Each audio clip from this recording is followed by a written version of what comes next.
Hi Aries, this is Jav. Welcome pa sa ating channel. Ito ay inyong Daily Gabay Tarot Reading. Kung naka-resonate kayo, comment down. Kung hindi kayo naka-resonate, ibigay niyo po sa iba kasi general reading po ito. This is for you, Aries.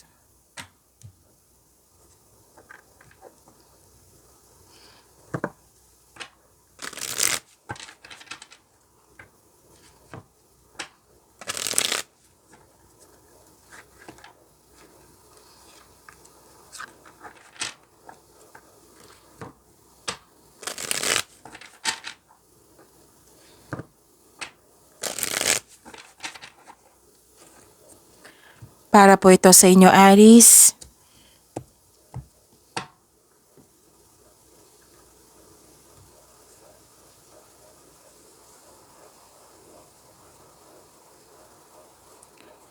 Maraming salamat po sa inyong patuloy na suporta at maraming salamat din po sa mga hindi nag-skip ng ads.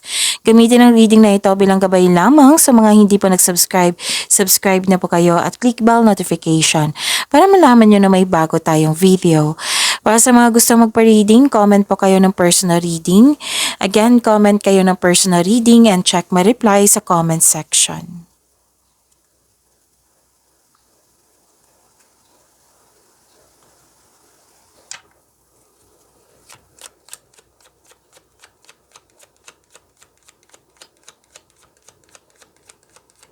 Mga ganap pa para kay Aries, I need 3 cards po.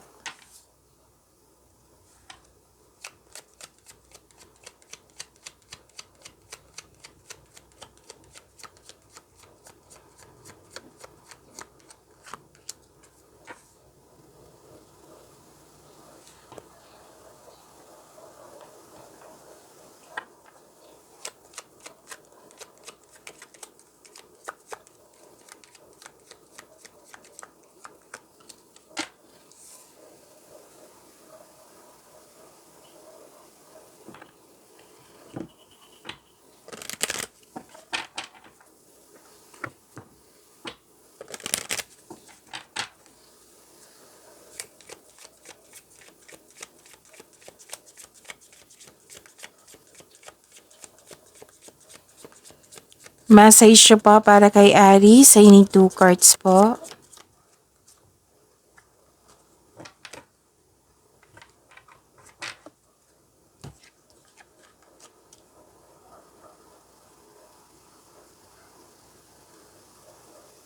Okay, Aries.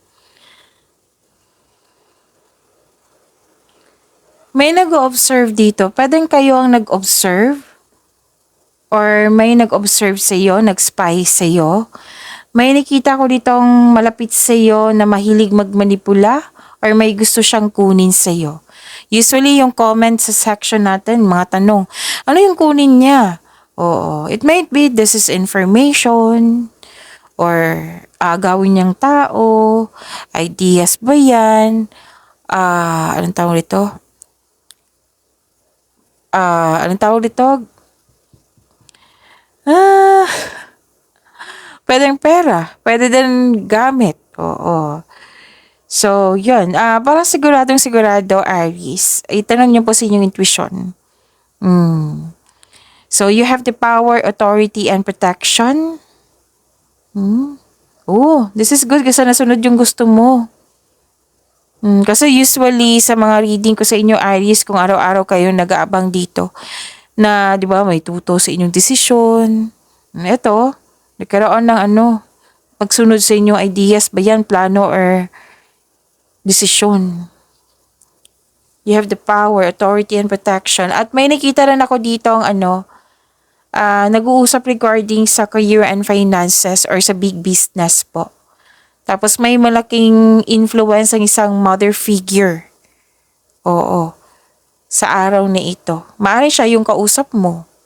Maari din ikaw to. Na you have the power Nakikita ko dito nagkaroon ng motivation to take an action with courage. Tapos may makaka-receive kayo ng good news. This is change for the better. Oo. At saka, pwedeng paglilipat ito sa malayong lugar. Pwedeng bibigyan mo ng aksyon yung matagal mo ng plano. um, makakatanggap ka rin ng balita na tungkol sa nanganak or buntis or ikakasal.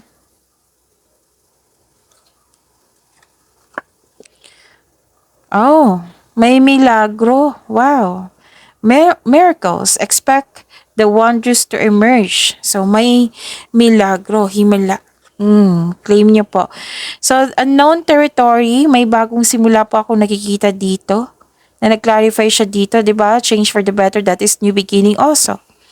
You're exactly where you need to be. Okay? So, nasa right path po kayo.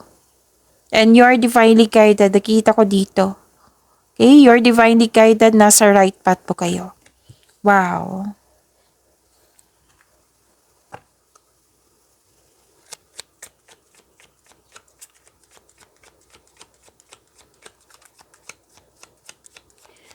Energy po ni Aries.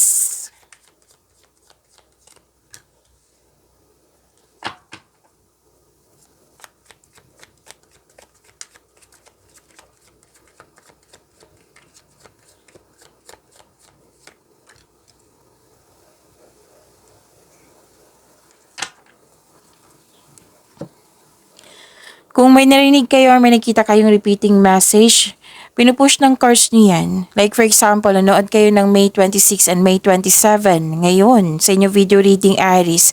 At may napansin kayo na repeating message. Yan po yung pinupush ng cards nyo na kailangan nyo bigyan ng atensyon, solusyon at aksyon kung maaari po. So, ano yung energy ni Aries? By the way, Aries, yung love reading nyo, kakapost lang po kagabi. So, sa mga hindi pa nakapanood, scroll down nyo lang po sa channel natin. Nakapost po kagabi. Okay.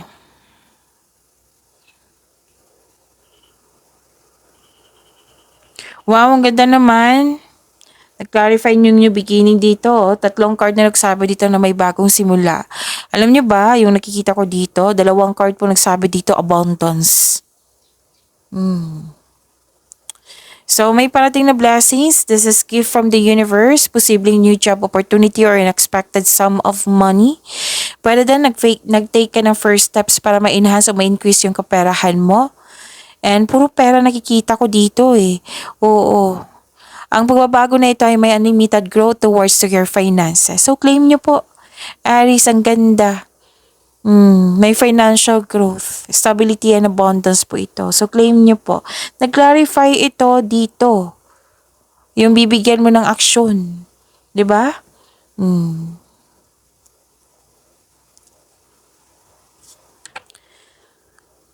So, this is growth and patience. Malapit mo nang maabot yung goal sa buhay. Parating ng resulta sa inyong sipag at tiyaga. So, harvest pa rin to. Maraming nag-harvest ngayon. Halos lahat. Wow. So, naghihintay ka dito at malapit ka na mag-harvest. Oo. So, stay positive and be grateful. Habaan ng pasensya. Okay?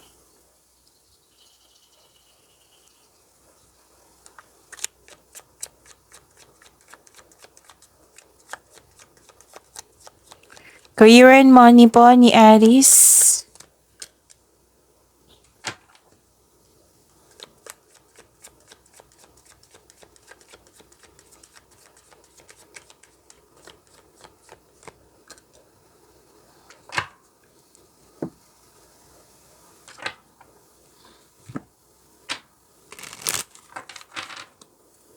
Message po sa career and money ni Aries.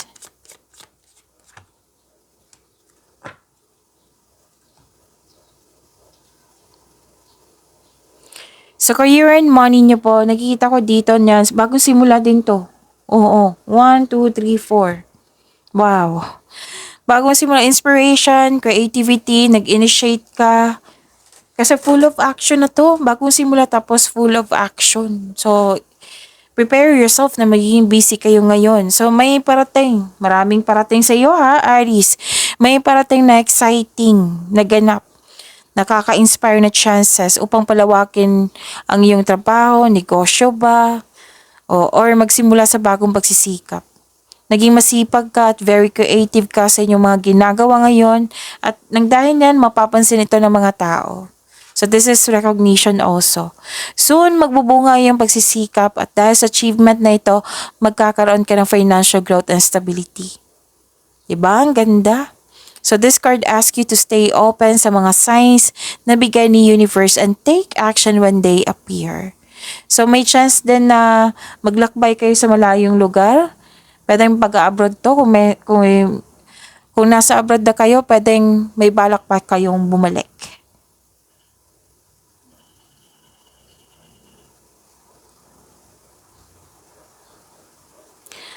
And nakita ko rin dito na nagkaroon po ng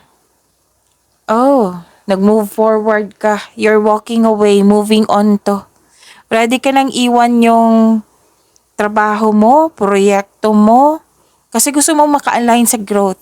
You're taking an action nga. Oo, kanina pa to eh. You're taking an action na para magkaroon ng growth and expansion. So, gagawa ka talaga ng paraan. So, prepare yourself. Dalawang card na mismo nagsabi dito na magiging busy kayo. So, ano yung message for you? Okay, ang ganda. Resources, be grateful for what you have and save something for the future. Okay, use wisely and as needed. So, di ba may unexpected sum of money? Sabi dito na mag-save po daw kayo. Kasi nakatanggap kayo ng malaking biyaya, resources. Okay?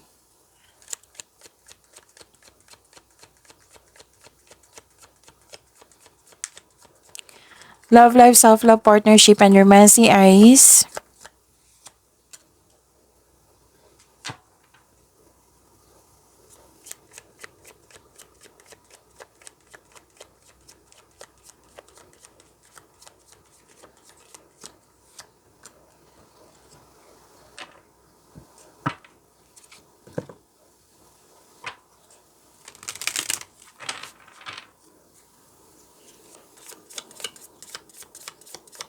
Message siya po sa love life ni Aries.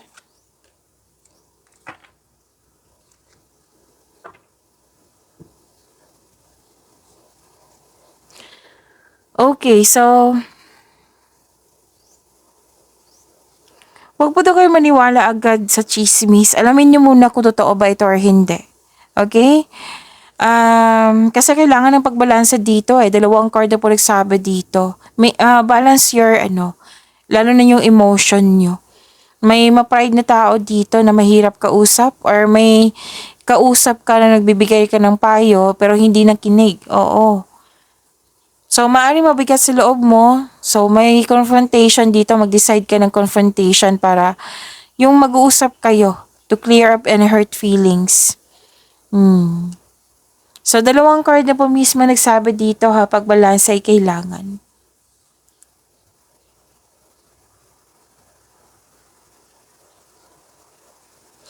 Okay, so, sa mga single po, buhos ang oras nyo sa pag-aaral or trabaho. Wala na kayong time sa inyong sarili. Pagbalanse po ay kailangan, ganun din sa mga marelasyon sa buhay mag-asawa. So, time management po ay kailangan dito. May nakita rin akong pagkakaisa dito. Oo. Ang ilan nga dito, nagdadalawang isip na maggumawa ng desisyon. If you're going to travel, enough ba ang money mo? So this is sparks. Keep the sparks flying. Surprise each other with gestures of love. Wow. So yun, pag-imanin niyo po yung blessings sa binigay sa inyo, Aries. See you tomorrow. Maraming salamat po.